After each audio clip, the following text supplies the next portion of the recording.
Welcome friends, welcome to Niranjan home kitchen. நாம் இன்றைக்கி hotel style கார சட்னி செய்கிறது எப்படின்னு பார்க்க போகிறோம். அதுக்கு நான் ஒரு 2 வெங்காயமும் 2 தக்காளியும் எடுத்து வச்சுருக்கேன். பூண்டு ஒரு 4 பூண்டு எடுத்திருக்கேன். ஒரு கைப்பிடி புதினா, ஒரு கைப்பிடி கொத்தமல்லி எடுத்திருக்கேன். வரமிளகா ஒரு 4-5 எடுத்து வச்சுக்கோங்க, காரத்தை தந்தாப்பில்.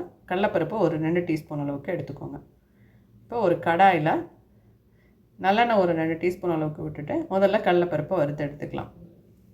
இப்போ 2 வெங்காயம் 2 தக்காளிக்கு ஒரு 2 டீஸ்பூன் அளவுக்கு கடலைப்பருப்பு இருந்தால் மட்டும் போதும். அதுக்கு மேலே சேர்க்க வேண்டாம். கடலைப்பருப்பு வறுப்பட்டுருச்சு. இப்போ நம்ம வரமிளகாய் சேர்த்து அதையும் வறுத்துக்கலாம். அது கூட பூண்டும் சேர்த்து நல்லா வறுத்து எடுத்துக்கலாம். உங்களுக்கு கலர் மாறி வந்தால் மட்டும் போதும். இப்போ நம்ம வெங்காயம் தக்காளியும் சேர்த்துக்கலாம்.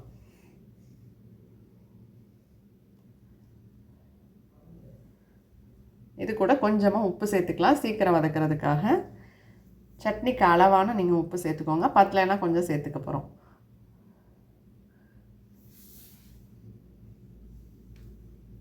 அடுப்பு வந்து ஹையில் வச்சு வதக்காதீங்க. வெங்காயம் நல்லா தக்காளியும் வதங்கிருச்சு. தக்காளியோட தோல் வந்து நல்லா சுருங்கிருச்சு. இந்த சமயத்தில் நம்ம புதினாவையும் கொத்தமல்லியும் சேர்த்துக்கலாம். புதினா கொத்தமல்லி ஒரு 2 நிமிஷம் வதக்கி விட்டால் போதும். பச்சை வாசனை போகிற அளவுக்கு வதக்கி விட்டாலே போதும்.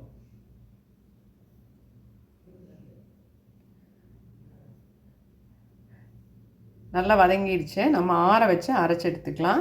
தண்ணி ஊற்றாமல் நான் அரைச்சி எடுத்துருக்கேன். இப்போ ஒரு பேனில் நல்லெண்ணெய் ஒரு 3 டீஸ்பூன் அளவுக்கு நான் விட்டுட்டு கடுகு உளுந்து போட்டு தாளிச்சிட்டு கொஞ்சமாக பெருங்காயத்தூள் சேர்த்துக்கோங்க. இப்போ அரைச்சி வச்சுருக்க சட்னியை சேர்த்து நல்லா மிக்ஸ் பண்ணி விட்டுக்கோங்க. இப்போ தண்ணி சேர்க்க வேண்டாம். நல்லா எண்ணெயிலே நல்லா வதக்கி விட்டுட்டு அதுக்கப்புறமா நம்ம தண்ணி சேர்த்துக்கலாம்.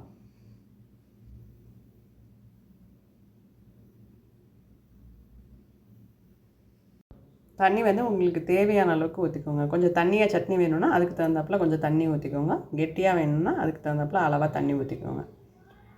ஒரு கொதி வந்ததுக்கப்புறமா நம்ம இதை இறக்கி வச்சிடலாம். உப்பு பத்தில் கொஞ்சமாக நான் உப்பு சேர்த்துருக்கேன்.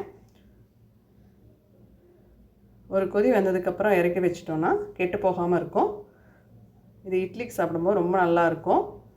செஞ்சு பாருங்கள். தேங்க்யூ ஃபார் வாட்சிங்.